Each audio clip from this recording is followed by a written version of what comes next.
À 3 jours des épreuves du baccalauréat 2016, les professeurs de la région convoqués pour la correction de l'examen ont envahi l'inspection d'académie ce matin pour récupérer les ordres de mission et percevoir leurs avances afin de rejoindre leurs lieux respectifs. Si nous sommes là aujourd'hui, c'est dans le cadre du déroulement du baccalauréat 2016. Les ordres de mission sont donnés par l'IA. Il y a également les avances pour le déplacement, des conditions qui pourraient permettre le bon déroulement du baccalauréat. Mon souhait serait peut-être dans l'avenir, dans le futur, que l'État, l'Office du bac, essaie de voir comment réorganiser cela afin que les gens puissent percevoir leur avance à temps. À cet effet, l'inspecteur d'académie, M. Ismaïla Diouf, revient sur les dispositions prises pour le bon déroulement du baccalauréat. Nous sommes à Ziguinchor et comme chaque année, on a pris les devants pour préparer les examens d'une manière générale et le bac en particulier.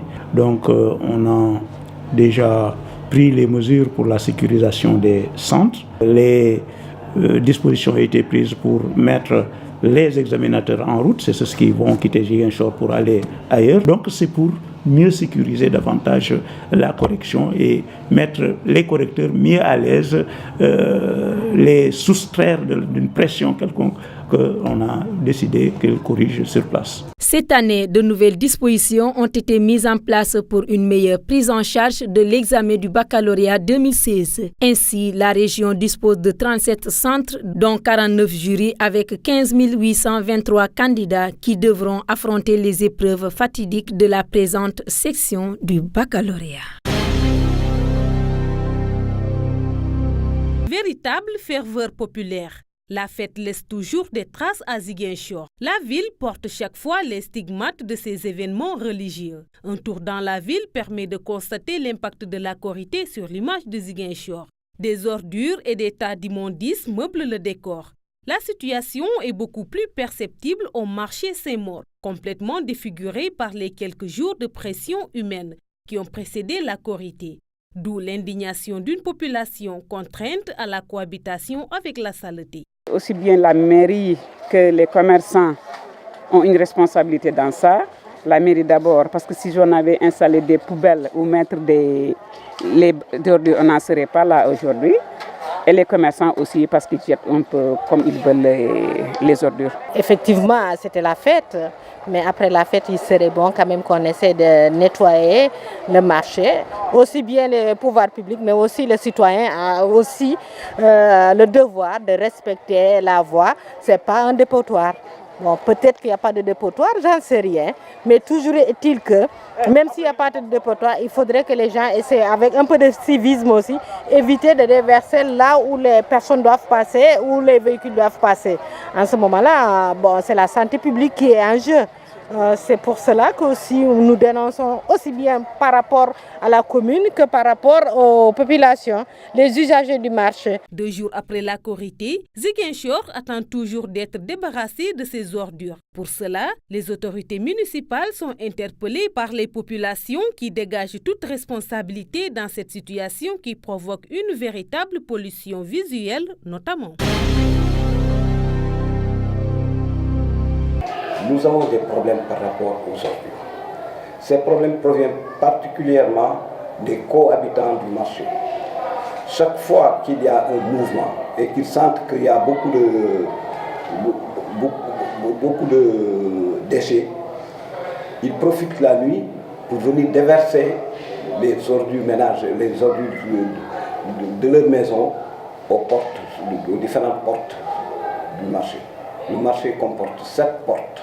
Mais si vous avez fait attention, ce sont ces 7 portes-là où se trouvent les tas d'ordures.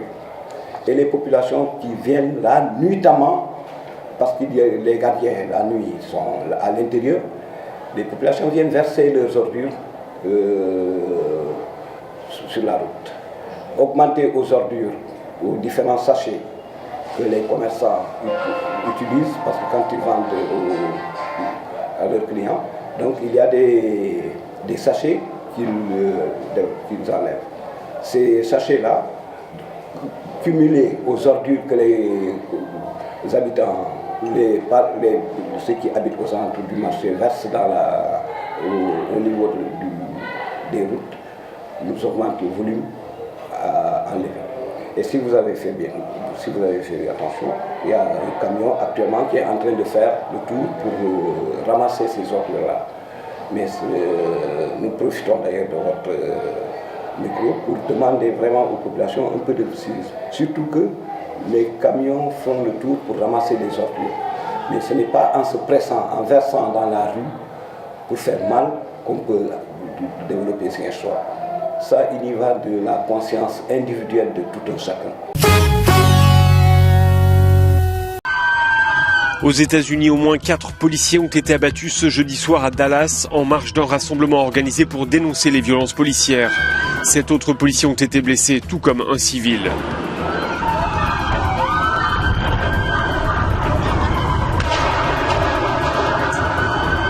D'après les autorités locales, 2 suspects ont été arrêtés. À ce stade, on ignore précisément leur mobile.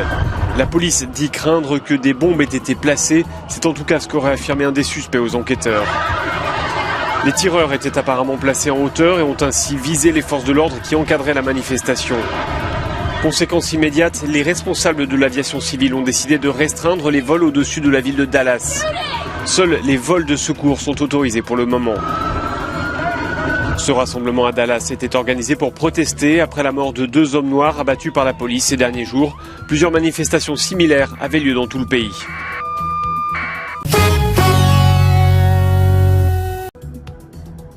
Le centre du Mali est en passe de devenir un Eldorado pour les groupes armés qui cherchent à contrôler les ressources de la région.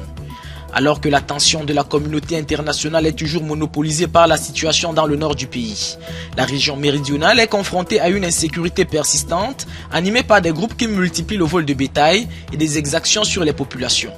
Dans les environs de la ville de Mopti, les habitants témoignent de la présence de milices armées qui sillonnent la région sur des motos. Certaines d'entre elles se présentent d'ailleurs comme étant djihadistes. Le centre du Mali a enregistré la naissance d'un nouveau groupe rebelle il y a un mois. L'Alliance pour la sauvegarde de l'identité Peul et la restauration de la justice a toutefois indiqué qu'elle n'avait aucune revendication d'ordre religieux. Bonjour à tous, merci de nous rester fidèles pour la revue des titres de ce vendredi 8 juin 2016. Sud Quotidien titre à sa une, célébration dans la division de la Korité et de la Tabaski, le Sénégal cherche sa lune. Carnet de route, l'autre vie du Sénégal des profondeurs. Ziguinchor, immigration clandestine, 15 personnes dont une femme et un enfant de 3 ans interceptés à Kafountine. Célébration de l'Aïd el-Fitr quand les chrétiens fêtent la Korité. À la une du Populaire, le maire socialiste de la Médina démissionne du bureau politique du PS. Bamba Fall claque la porte et annonce d'autres départs. Absentéisme le lendemain de la fête de Korité, Dakar, une capitale au ralenti. Devant répondre de plusieurs délits et crimes, le dossier carabiné de Boïdjiné. Selon un avocat, il risque les travaux forcés à perpétuité. Après les enfants de la rue, la police rafle les handicapés mendiants. La Fédération sénégalaise des associations des personnes handicapées et les maîtres coraniques dans une colère noire. Accident dramatique, un taximan se tue sur l'autoroute. Basket, tournoi de Mani, qualification aux Jeux Olympiques, le Sénégal fait bon figure mais se rate. Stade, le quotidien du sport nous livre à sa une. Euro 2016, Allemagne-France, 2-0, les Bleus abattent les Manchats. Manuel Lopez Nascimento, président Fédé Bissau-Guinéen, nous allons surprendre à la CAN. Ligue 1, l'attaquant au Bercail, Djeylani Fall de retour au Djaraf. Basket, tournoi pré-olympique masculin, les Lions ne verront pas Rio, mais... Nous terminons cette revue de presse avec la une de Sunu Lamb qui titre à sa une « Pour battre Sa Thiès le 30 juillet, John War se resserre autour de Siteu. John War se ferme au reste du monde. Vieux et vieilles dames au pied d'œuvre. L'appel de Siteu exigé pour parler aux reporters. Siteu attendu à 10 jours pour les derniers réglages. 2 pirogues de 400 personnes vont quitter John War. Salam Production boucle sa saison. Brise de mer regrette le 21 juillet. Face à en 2000 le 23 juillet, Forza pour banaliser le chemin à Gris-Bordeaux. C'est tout pour la revue des titres parvenue à la rédaction du groupe Média du Sud. Merci de nous avoir suivis, chers internautes. Quant à moi, je vous donne rendez-vous demain. Au revoir.